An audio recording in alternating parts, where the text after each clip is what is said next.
Hey everybody, it's Droop, and this is the Droop Show. It's a podcast about everything and nothing both at the same time. So if you're into whale watching or tornado chasing, you may or may not hear it here on the Droop Show. Hey Greg. Hey buddy, how's it going?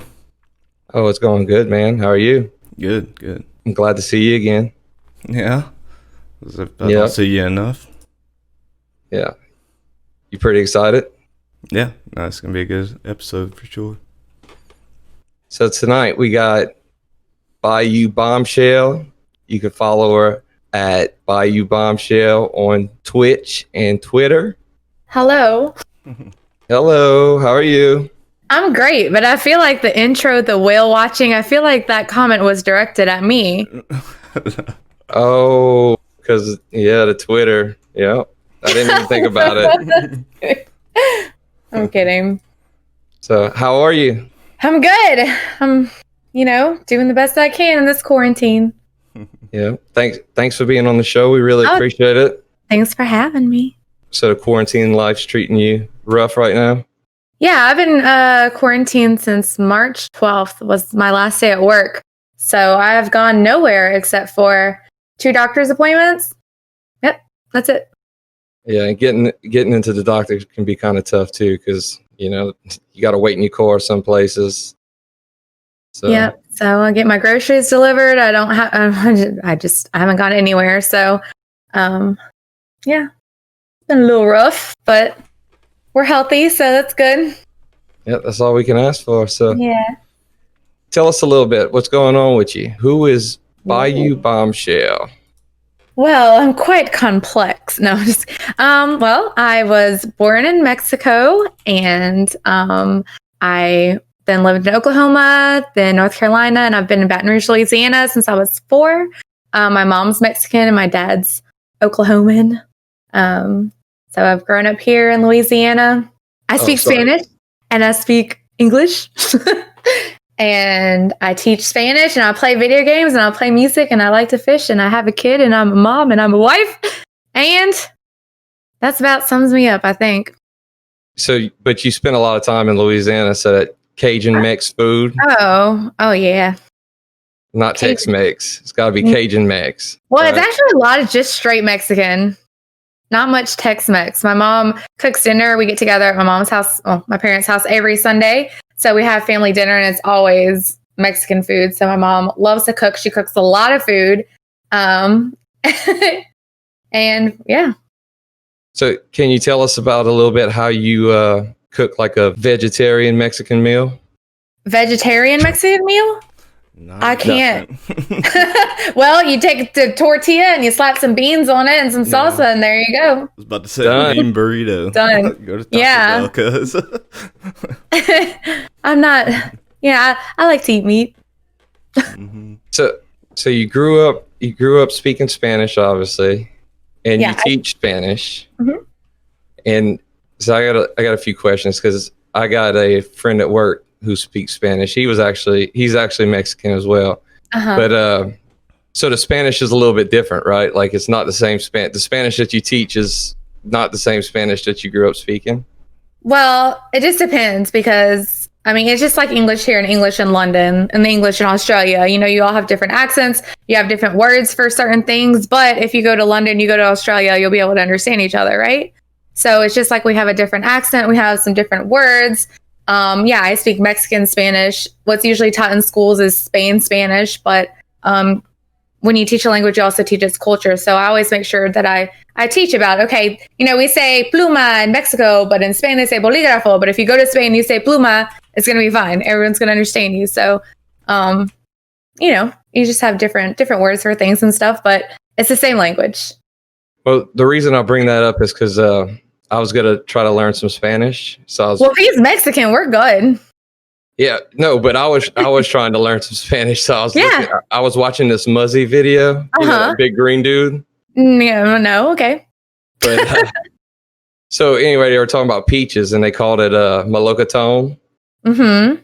And he had no clue. Yeah, because that's a Spanish word. We Mexicans, we call it durazno. Yeah, that's what he had no clue. But anyway, I was just, That's what you said before is what I was thinking. Like, yeah, it might be different, but you could get it, but Yeah. you said you were moving to Spain. I am. Well, that's the plan. We're going to try to move to Spain a year. We were going to move in May, and thank goodness we didn't, because we wouldn't have been able to anyway. We wouldn't have had a house or anything. So I had the sex. I don't know if y'all know what that is. Sex. Yeah, so one night I was just drinking some Jack Daniels and playing some video games. And then, next thing I know, I got knocked up. You must not have cable. I don't have cable. I don't. I have Netflix, so I was Netflix and chilling. And, it turns out I got knocked up. And so we had to postpone our plans for a year, which all worked out because, Corona. What brought up the move to Spain? Like, is it a temporary move? Is it permanent? Is it? Well, my husband's family is from there, and they live in a very small town. So you don't want to move to Mexico. It's way too freaking dangerous. Like, I'm not going to be part of the cartel. Like, the cartel actually took over my grandparents' house, and we can't, once they pass away, we can't get anything out of there. And like, you literally can't get them out of there. You can't take anything, and they'll kill you. Anyway, so Spain, on the other hand, is a lot more safe, and there's a very small town on the beach. So we got married, and I just love it there. So I've been with the same guy for 18 years. And we just decided that we wanted to go move there for a little bit a long time ago, and it just never happened. So we decided it's now or never. So we're just going to do it. That's awesome. I would love to go to Spain. So it's like a permanent thing. It's not like for work. It's a permanent thing. We're gonna go there. We're gonna chill for 5 years or so, and we're gonna reevaluate at the end of those 5 years and see how it's going. So. I'm a teacher. I can teach there. When I went there this past summer, I spoke to people. I'm going to be teaching English there. They said, as soon as you get there, just come find me. You have a job. So his family's all there. What part of Spain? The north part. It's called the Basque Country. Actually, it's the border of Spain and France. It's called Sarras. So it's very, very safe. You can let your kids go to the market and come back. You can let them go to the beach, and you don't have to worry about them. There's no murders. There's no kidnapping. There's no nothing. There's no guns. There's no weapons there. Not even the police officers carry weapons there. So I don't want to worry about sending my kids to school and like, is today the day that he might get shot? Or is today, I live in Louisiana. We have a lot of crime here in Baton Rouge, especially after Katrina. So I just want him to just be a kid. So we're just going to go, try something new for a little bit. And if it doesn't work out, we're lucky enough that we have support here and support there that, if it doesn't work out, we'll just come back here and, pick up where we left off. Yeah. I just don't want to regret anything, Yeah. Right. Real life has gotten way too PvP around here. That's a cool way to grow up for sure. Just being okay with letting your kids go out and knowing that they'll come back is an awesome feeling, Mm-hmm. It's kind of how it was with us growing up. Yeah. Things were a lot different back then. That'll be a tough habit to break though if and when y'all do move back here. Yeah. Like I said, I try not to think about the future too much. I'm just gonna, that's my problem. I think I just overthink everything. So I'm just gonna take this leap of faith, see how it goes. And if it doesn't work out, well, it doesn't work out. We tried it and, move on. So your husband speaks Spanish as well? He does. So y'all be fine. I'm sure your kids speak Spanish, so. Well, yeah. Well, they don't speak anything because, we have a 1.5-year-old and then I have one in the belly. So, but yeah, hopefully they'll speak Spanish. So how long have you been streaming for? I've been streaming 4.5 years. So I really just started this just trying something new. People kept telling me like, you should stream. I was like, no, like even my husband was like, no, you're too weird. And so I was like, let's just try it out. If it doesn't work out, it doesn't work out. And then it just happened to work out. And so I really enjoyed it. And I was playing video games all the time anyway. So I was like, let's just see where this takes us. So I started with Destiny and I was really good competitively. So there's this thing called trials. So we did trials, carries and then about 2 years later, I got partnered. which was insane because I never imagined in a million years that like a hobby would lead to, being partnered. And then, I had a kid and stuff and work. And so it slowed down a little bit. So now it's a lot more of a hobby. I try not to pressure myself too much. It starts to take a toll a little bit mentally when you're like trying to push for those numbers and you're trying to, meet all these goals, and there's no games that you want to play anymore. And so you're like kind of stuck in this, what do I do? What am I going to stream? And so it started to really take a toll on me. So I just took a step back and decided, I'm just going to start over. And why did I start doing this? To have fun and to make friends. And so I just kind of went back to basics, and, I stream when I can and I don't stream when I can't. And everyone's really supportive about that. Yeah, no, analytics, just put a ton of pressure on all. It does. Content makers. It's terrible. And especially when you grow in one game, it's like, you can't change games because then everyone freaks out, Right. So it's like, why aren't you playing this game? Nobody's ever happy. And it's really hard, especially me, because I'm a huge people pleaser, to like please everybody. Yeah. And a big thing is like watching people, the concept of watching somebody else play a video game instead of playing it yourself and enjoying it yourself is purely like, I'd say 99% of good streamers are good because they're having an absolute blast with what they're doing. Like, right. It turns into like this thing you wake up dreading, and you might as well just go get another job that's way more secure. I wasn't like a little bit of a low place there because the game that I did stream, Destiny 1, ended, and then I switched from Xbox to PC and never looked back, and then I was like, what am I going to play? But Destiny's back, so am I. Started streaming with Xbox and then moved to PC. Yeah, I started streaming Xbox, and then I actually started, doing carries on Xbox, and I got a PS4, which I never played PlayStation before. So then, I did carries on both consoles, and then, and then I switched to PC, and then, y'all, I have an Xbox One X. I'm pretty embarrassed about this. Still in the box, right here, sitting here. Never hooked it up. I literally just bought a PlayStation 4 like a month ago just to play the new Final Fantasy VII remake. I don't know.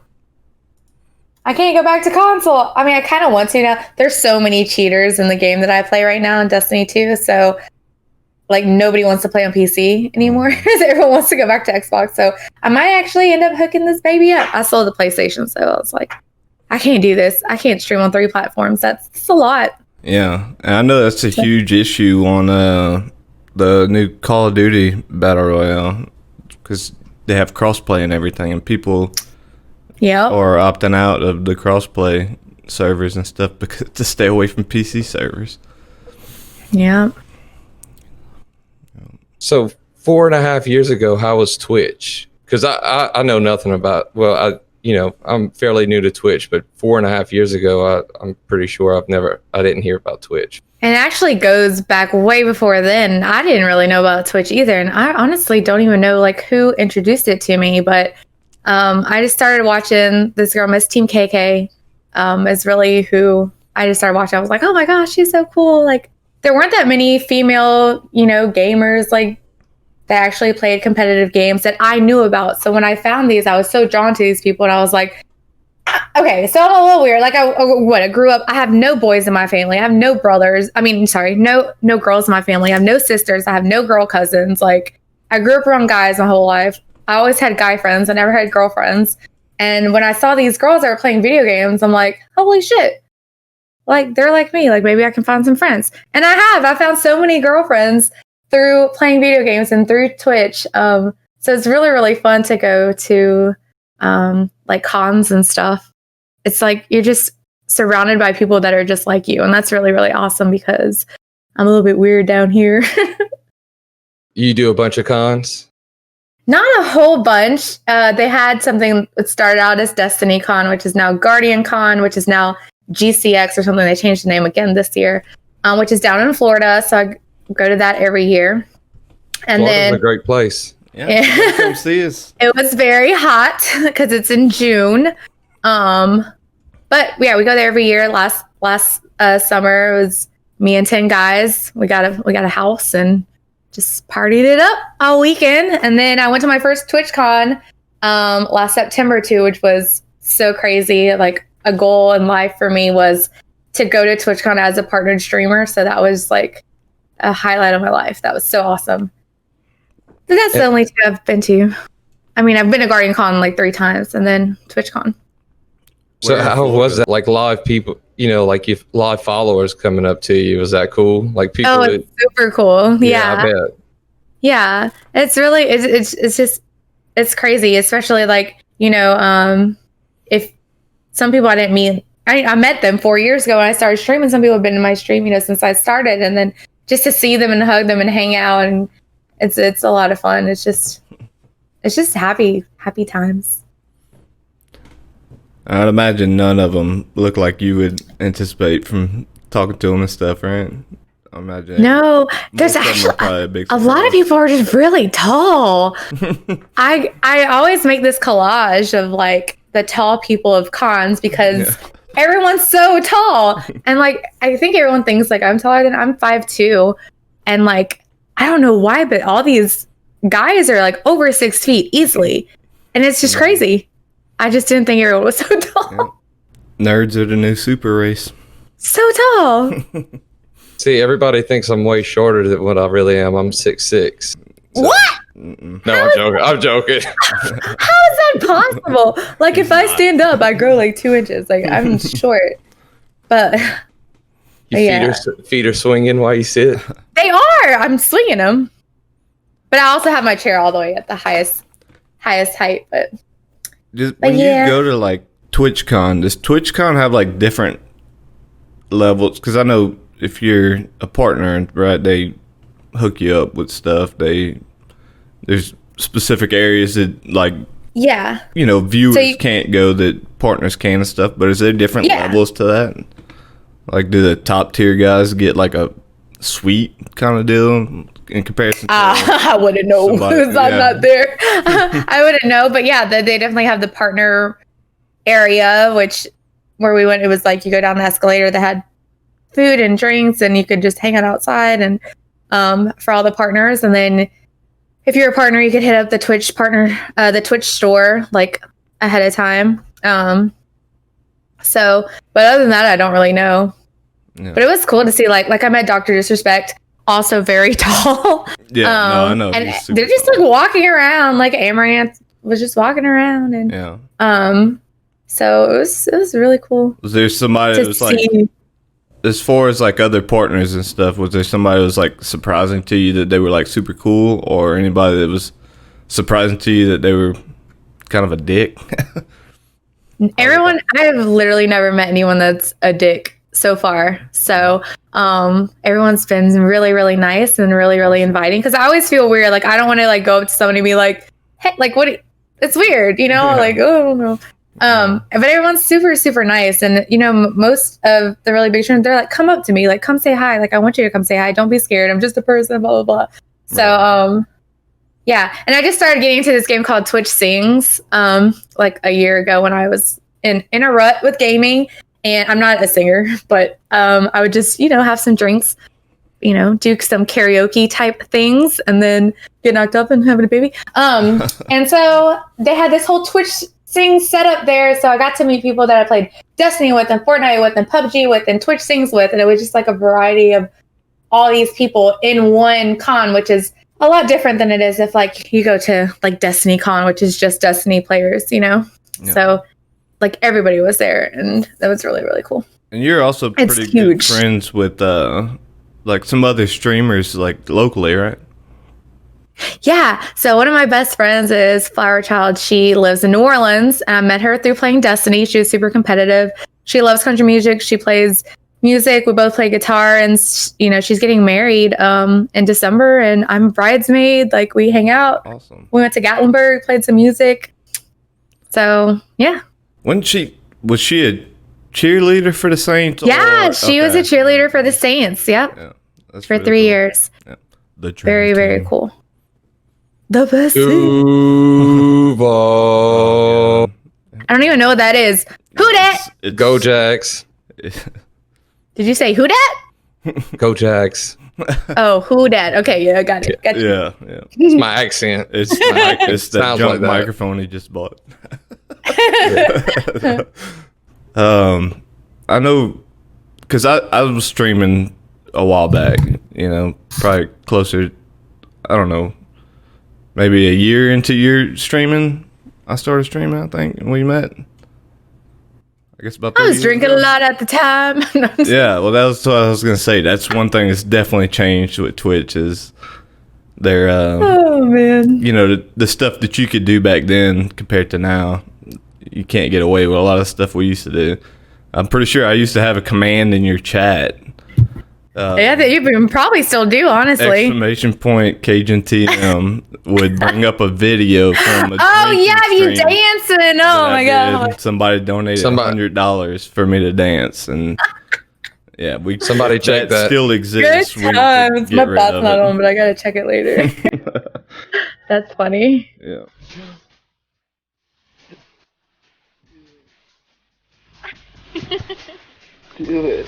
Yeah, good times. So there's really no more drinking on Twitch, right? Or No, you can drink, but you can't drink like that. Yeah, you just can't You drink can't just get excessively, right? And then a big thing that they went against, I know for certain, is like people can't donate or subscribe for a reward of you drinking something. Yeah, like I used to be like, oh, $5 for a shot. Like you donate $5, I'll take a shot. Yeah, I But would you have can't do that text anymore. on my overlay. Yeah, they would say like, a follow is a sip of beer. Donate $50 for me to chug my beer, and $100 for a shot or something like that. You could basically. So you make money and you drink get for drunk. money. It was Yeah. great. But then So they did away with that. People had to get their stomach pumped and stuff like that, and it's too much. People got sick on liability. stream. Oh yeah, I'm I pretty imagine sure people. I got really drunk on stream and fell asleep with my stream open. So I'm almost positive that's happened. Oh yeah, it's happened to a few of us. Just sleeping. Oh, dude, I would go get I would have like a case of beer and a fifth of Crown Apple or something. Yeah, the Crown Apple. I remember that. God, it was terrible, But also great. but also great.